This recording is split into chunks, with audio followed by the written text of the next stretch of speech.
Je suis avec André. André, c'est un avocat. Il n'est pas gilet jaune, mais il soutient le mouvement des gilets jaunes. Il a une situation plutôt aisée, puisque vous êtes avocat. Et pourtant, vous êtes ici chaque samedi depuis le début du mouvement. Pourquoi ? Absolument. Mouvement que je soutiens pour diverses raisons d'ailleurs. Sachant que donc nous sommes en théorie dans un pays démocratique, je m'aperçois de plus en plus que dans ce pays règne une dictature. Alors je voudrais également parler de la corruption dans ce pays qui devient absolument insoutenable pour tous les Français.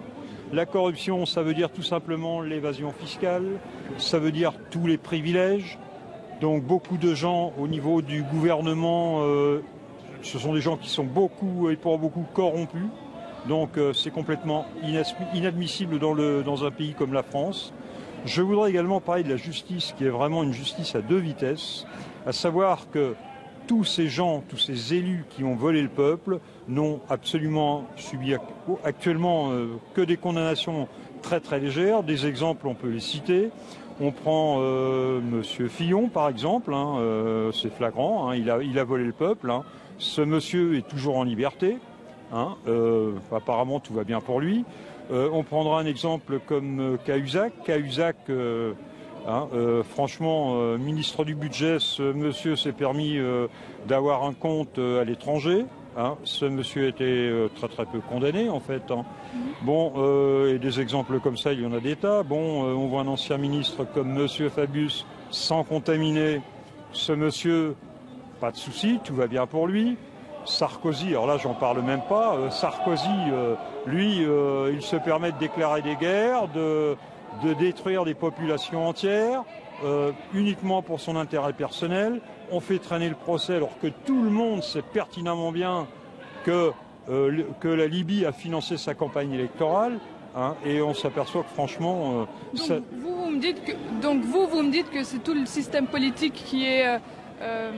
contaminé entre guillemets par cette corruption, mais sur cette crise des gilets jaunes, est-ce que vous la comprenez visiblement, mais est-ce qu'elle était inévitable ?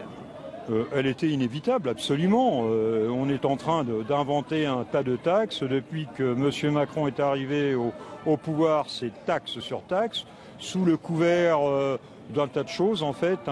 La taxe carbone qui sert à autre chose, le prix de l'essence qui ne cesse de monter alors que nous sommes au plus bas sur les cours du pétrole, à savoir 50 $ le baril.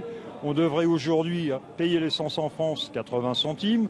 Nous devrions avoir aujourd'hui un SMIC au minimum à 3 000 € comme le Luxembourg. C'est beaucoup, 3 000 €. Est-ce que la France peut se le permettre, sincèrement ? Je dis que oui, la France peut se le permettre. Si on arrête l'évasion fiscale, si on taxe tous ces grands groupes qui actuellement ne sont pas taxés en France, qui ont pignon sur rue en France, on a quand même des sommes colossales à récupérer. Et puis alors, on a également un gros problème, c'est qu'on taxe, mais actuellement, aucune dépense au niveau de l'État n'est réduite.